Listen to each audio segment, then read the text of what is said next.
I learned classical piano for 6-7 years, went through all the Australian musicians examination board exams. I guess every 6 months I'll be off to the conservatorium, and that was kind of my grounding. And then from that I taught myself guitar and then switched to bass because I could read both clefs. My first gig was playing in my dad's dance band, playing Herb Alpert tunes, you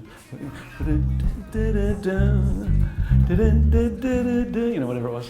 And then I just kept getting hired to play bass. And so here I am 35 years later, or whatever it is, you know. You know, initially I was a rock and roll kid, so it was McCartney, of course, because that's the first record I ever owned, was A Hard Day's Night, and Thin Lizzy.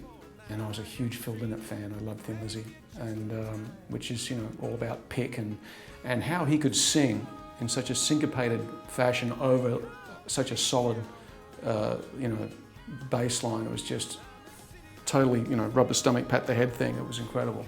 Stanley Clarke, of course. School Days and Rocks, Pebbles and Sand, and the first two Al Di Meola records, Anthony Jackson. You know, playing with a pick, I believe, in those days too. Elegant Gypsy and Electric Rendezvous. Jaco, of course, huge influence, and also Percy Jones, that was the Brand X, you know, fretless guru. Mark King, Level 42, when I was, you know, bringing out the thumb. It's an incredible experience playing with him, and what I really like about it is the variety of styles that we play with in one night. You know, the straight ahead great pop riffs, you know, moving out. You know,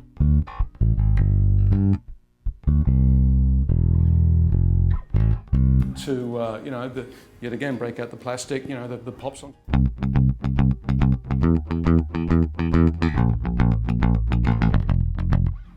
You know, still rock and roll to me. There's you get to stretch a little bit on songs like Zanzibar, where, you know,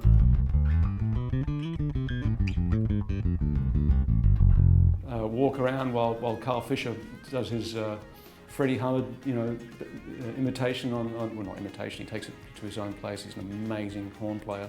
So I love playing that. I get to slap a little bit on stuff like, well, you know, was it the History of the World, or We Didn't Start the Fire. So there's a whole range of stuff to play, and vocally it's challenging, and we take chances with Billy. He doesn't over-rehearse us. He likes to just throw things at us on stage. He's just, you know, he's the best guy in the business to work for. I mean, he's just a great guy, treats all his people so well. That's why we've been there for, well, me personally now, it's 16 years. He's just a great guy, and knows how to treat his people and respects his musicians. He's always, you know, turning around and you know, throwing to us, you know, what a band! It's great, you know. This bass is I've never felt a bass that feels more comfortable.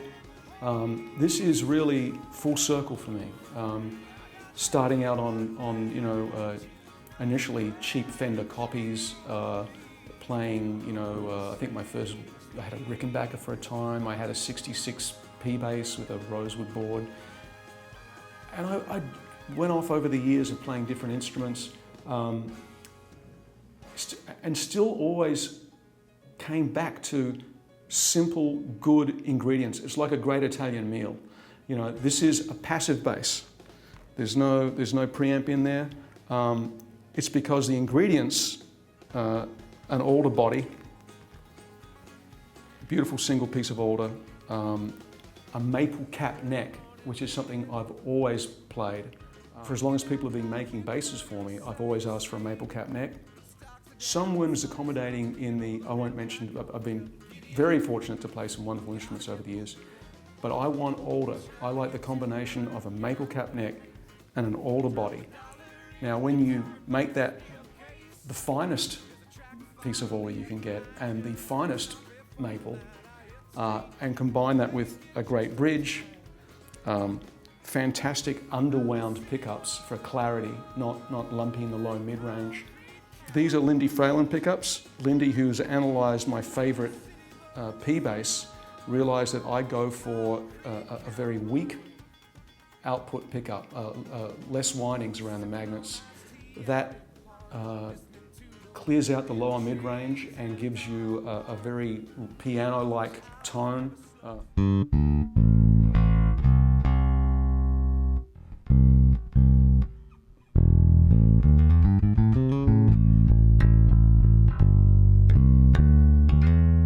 Just rings. It has almost like an open string sound all the way up the neck. So underwound pickups in the P, a silent J so that it doesn't make any noise if I want to go back to just, you know,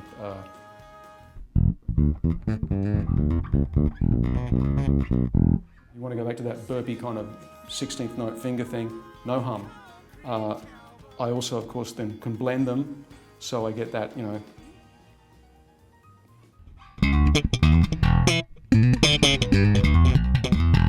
that funky slap thing. Not that you really get paid to do that much anymore. I think the last time I was paid to do that was about 1988. But it's just a great workhorse. Obviously the holly top, which looks like the bass is really Olympic white, like it's been painted, but it's not. It's holly and a matching holly headstock. It kind of gives it that look of a early 60s jazz bass. It had the matching headstock and body. And I think it's a pretty look. And the wood is so beautiful that I didn't really want inlays in the fingerboard. I liked just the pure bird's eye maple look. And I just have really big inlays on the top because these days a lot of the lighting on stage is LED, and I just find that it gives you it has a stranger kind of light. I can't see the dots as well as I used to. So I've got massive dots on top, nothing in the front to keep it looking pretty and clean. I added the tone pot. This is a blend and a volume. And I initially didn't want a tone, I just wanted to have the one control. And it's really a very flexible passive instrument.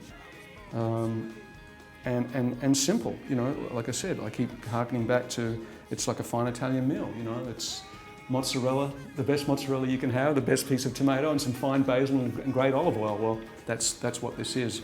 But so well built and so comfortable to play. The first time I played a Fodera, I was in here having another instrument repaired. And I played one of the first NYC basses, and I was endorsed by another company, had been for about 20 years. And I literally went home and dreamed about playing Foderas. I'd wake up in the middle of the night going, I'm being unfaithful. I need to play those instruments. I don't really care too much about aesthetics and looks. I think this is very beautiful in that it's simple and elegant, but the way it sounds and the way it plays, I'm a better player for playing this instrument. And while its DNA might harken back to you know, Fenders in some ways, Fenders to me always kind of still have that muscle car grunt. They just don't go around corners. Well, this has the grunt of American muscle that handles like a 458 Ferrari, you know. So it's the best of both worlds, and I'm a better player for having this instrument. I'm a city boy.